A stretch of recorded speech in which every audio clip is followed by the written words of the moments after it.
Hi folks, it's Mark, and thanks again for tuning in to All About Racing. Today we're going to take a look at a Mini GT Acura NSX. This one is a white model, which white with gray shading that competed in the IMSA WeatherTech series. This is the number 44 car from Magnus Racing. This particular livery was participated in the 2021 IMSA Daytona of 24 hours. I actually saw that race. Very, very cool car. Very attractive. I really do like the livery and the simplicity of it. I particularly like the Acura NSX race car, period. And if you want to collect Acura NSXs, Mini GT is about the only manufacturer that makes them in the 1/64 scale car. And they've actually got a pretty good collection.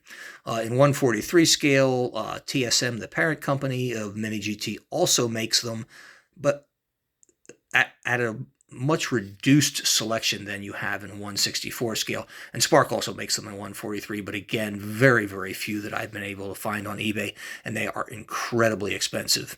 This is a diecast model. It is somewhat fragile and lacks openings and things like antennas. However, it does roll, which I don't particularly like as a collector, and I know that's going to irritate some people that are watching this video. I think cars that roll are great for Hot Wheels or for Matchbox cars, but for collectible cars you want to put in a display case and that you don't want to damage, because bear in mind these are fragile. I mean, you can drop this thing. I've had them fall off the turntable when I've been doing reviews of some cars, and I have actually literally destroyed two cars doing these. Not 1/64 scale, but they were 1/43 scale. But nevertheless, rolling is not a virtue in my opinion. These do come with an attractive box like you see here.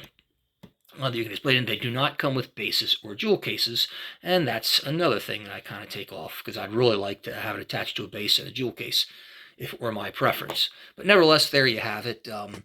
Positive things: it is a good-looking car. The finish is really, really nice on it. As I mentioned, it does lack a lot of details, and I'm kind of a detail guy, so I really prefer a car that has brake rotors and brake calipers, that has antennas, has tow hooks, and all the little things you expect in it. I prefer, grills that are not painted, but actually have inserts in them, and interior detail. And these are all kind of lacking on the Mini GT cars as a whole. And this one has one particular major flaw. It's a quality control issue, which I'll show you in just a second. But nevertheless, the finish on this car is good. I do give Mini GT kudos for having headlights that have plastic inserts, which is not easy on a car designed like this, because I mean, it is a long, skinny-ass little headlight there, and I'm sure it was probably really difficult to insert that thing in there, but they've done a good job. The grille work looks good. The front spoiler is very, very sharp, and I think presentable.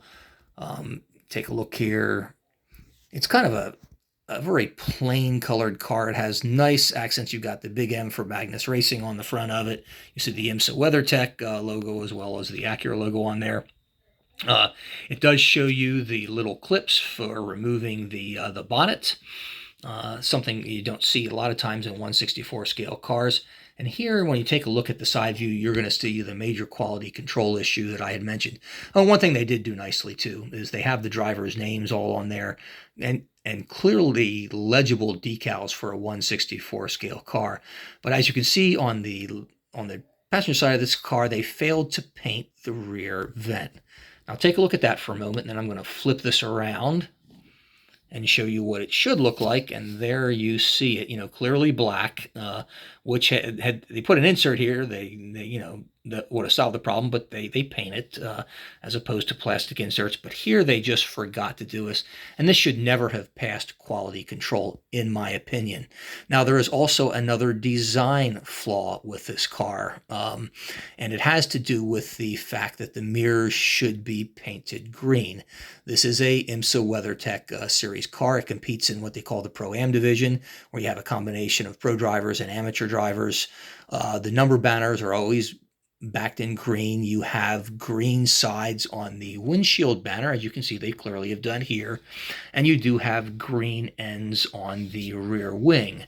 The mirrors are also supposed to be painted green. That's a way to help fans and teams identify the cars as they're rolling around, but they clearly didn't do this with this. And I have a number of Ford GTs that I bought, actually, in a box of 4 of them to come together, which I'll do a review of. And they did everything right on that except paint the mirrors or put colored mirrors on there, whatever they should have done. Anyhow, they didn't do this with it, and that is a design flaw, not a quality control issue. Nice job on the rear of the car. As far as the venting over the engine bay, the rear wing looks really nice. I like the Magnus arch angle. It's a good looking rear wing, and I just love the back of the Acura NSX. I just think it is a sexy sports car. Looks very, very sharp, and I'll tell you, Mini GT has done a good job here, and I give them kudos in 2 departments, particularly on the rear. One, you have nice plastic inserts for the taillights. Even Sparky doesn't do it in the 1/64 scale. The grills here, even though they are painted, they look very, very good. They're very sharp. Did a nice job on the diffuser, as good as you can do in a 1/64 scale car. Overall, the finish on this car is really good. Decaling, very sharp, very precise. As I mentioned, it does lack some details, and there was that one major flaw in the fact that they did not paint the vent on the passenger side of the car.